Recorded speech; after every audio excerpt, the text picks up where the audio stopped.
Hi friends, welcome to Abees P S C world. Abees P S C വേൾഡിൻ്റെ ഇന്നത്തെ ക്ലാസ്സിൽ നമ്മൾ നോക്കുന്നത് ഒരു പ്രീവിയസ് ഇയർ ക്വസ്റ്റ്യൻ ആണ്.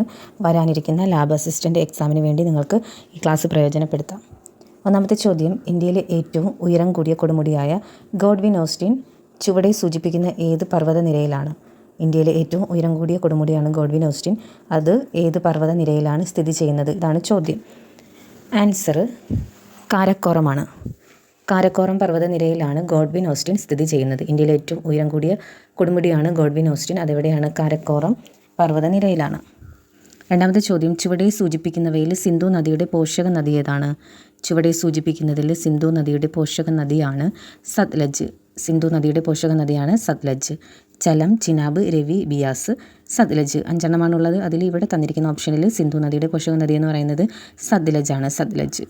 ഇന്ത്യയുമായി അതിർത്തി പങ്കിടുന്ന ഏറ്റവും വലിയ രാജ്യം ഏതാണ്? ഇന്ത്യയുമായി അതിർത്തി പങ്കിടുന്ന ഏറ്റവും വലിയ രാജ്യമാണ് ചൈന. ഇന്ത്യയുമായി അതിർത്തി പങ്കിടുന്ന ഏറ്റവും വലിയ രാജ്യം ചൈനയാണ്. ചൈന.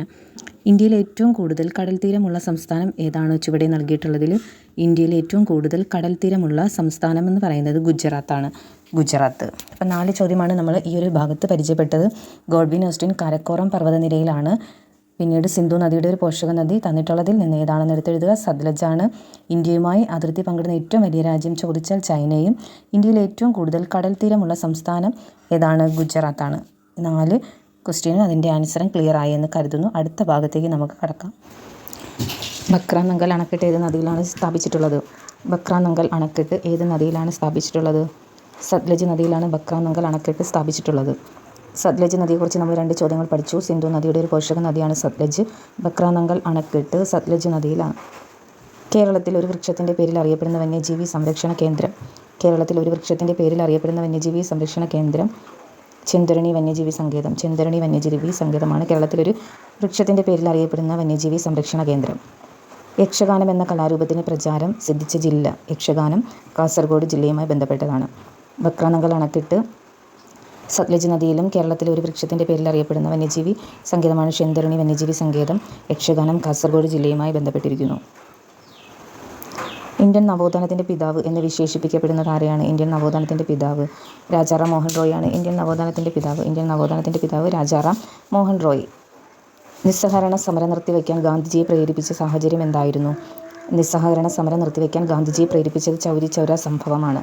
ചൗരി ചൗര സംഭവത്തിന് ശേഷമാണ് നിസ്സഹകരണ സമരം നിർത്തിവെക്കാൻ ഗാന്ധിജി തയ്യാറായത്. കേരളത്തിൽ പടിഞ്ഞാറോട്ട് ഒഴുകുന്ന നദികളുടെ എണ്ണം 41. കേരളത്തിൽ 41 നദികൾ പടിഞ്ഞാറോട്ട് ഒഴുകുന്നു. കേരളത്തിലെ പടിഞ്ഞാറോട്ട് ഒഴുകുന്ന നദികളുടെ എണ്ണം 41. ദക്ഷിണ ഭഗീരഥി എന്നറിയപ്പെടുന്ന നദിയാണ് പമ്പ. ദക്ഷിണ ഭഗീരഥി എന്നറിയപ്പെടുന്ന നദി പമ്പ നദിയാണ്. പമ്പ നദി.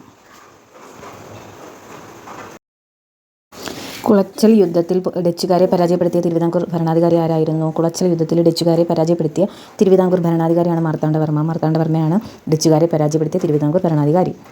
ഇന്ത്യയിലെ ഏറ്റവും വലിയ കൽക്കരി പാടം ഏതാണ്? ഇന്ത്യയിലെ ഏറ്റവും വലിയ കൽക്കരി പാടം റാണിഗഞ്ചാണ്. ഇന്ത്യയിലെ ഏറ്റവും വലിയ കൽക്കരി പാടം റാണിഗഞ്ച്. കുളച്ചൽ യുദ്ധത്തിൽ ഡച്ചുകാരെ പരാജയപ്പെടുത്തിയത് തിരുവിതാംകൂർ ഭരണാധികാരിയായ മാർത്താണ്ഡവർമ്മയാണ്. ഇന്ത്യയിലെ ഏറ്റവും വലിയ കൽക്കരി പാടം റാണിഗഞ്ചാണ്. ചുവടെ സൂചിപ്പിക്കുന്നവയിൽ അലൂമിനിയത്തിൻ്റെ അയിര് ഏതാണ്? ചുവടെ സൂചിപ്പിക്കുന്നവയിൽ അലൂമിനിയത്തിൻ്റെ അയിര് എന്ന് പറയുന്നത് ബോക്സൈറ്റ് ആണ്. ബോക്സൈറ്റ് അലൂമിനിയത്തിൻ്റെ അയിരാണ്. കുളച്ചൽ യുദ്ധത്തിൽ മാർത്താണ്ഡവർമ്മയാണ് ഡച്ചുകാരെ പരാജയപ്പെടുത്തിയത്. ഏറ്റവും വലിയ കൽക്കരി പാടം റാണിഗഞ്ച്. അലൂമിനിയത്തിൻ്റെ അയിരാണ് ബോക്സൈറ്റ്.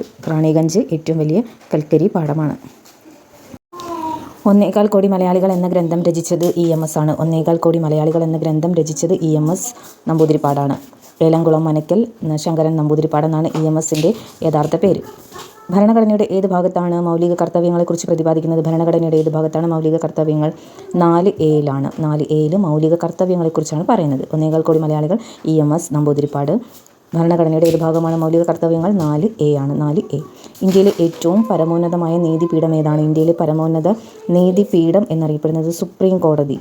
ഇന്ത്യയിലെ പരമോന്നത നീതിപീഠമാണ് സുപ്രീം കോടതി. 1.25 കോടി മലയാളികൾ EMS ഏലംകുളം മനക്കൽ ശങ്കരൻ നമ്പൂതിരിപ്പാട് എന്നാണ് പേര്. ഇന്ത്യയിലെ പരമോന്നത നീതിപീഠം എന്ന് പറയുന്നത് സുപ്രീം കോടതി. ദേശീയ സ്വാതന്ത്ര്യ സമരകാലത്ത് വന്ദേ മാതരം എന്ന പത്രത്തിന് നേതൃത്വം നൽകിയത് ആരാണ്? സ്വാതന്ത്ര്യ സമരകാലത്ത് വന്ദേ മാതരം എന്ന പത്രത്തിന് നേതൃത്വം നൽകിയത് ലാലാ ലജ്പത് റോയ്. പത്രമാണ് വന്ദേ മാതരം. ലാലാ ലജ്പത് റോയ്. ടിപ്പു സുൽത്താനിൽ നിന്ന് ബ്രിട്ടീഷുകാർക്ക് മലബാർ ലഭിച്ചത് ഏത് ഉടമ്പടി പ്രകാരമാണ്? ടിപ്പു സുൽത്താനിൽ നിന്ന് ബ്രിട്ടീഷുകാർക്ക് മലബാർ ലഭിച്ചത് 1792 ശ്രീരംഗപട്ടണം ഉടമ്പടി അനുസരിച്ച്. ടിപ്പു സുൽത്താനിൽ നിന്ന് ബ്രിട്ടീഷുകാർക്ക് മലബാർ ലഭിച്ചത് ശ്രീരംഗപട്ടണം ഉടമ്പടി പ്രകാരമാണ് 1792.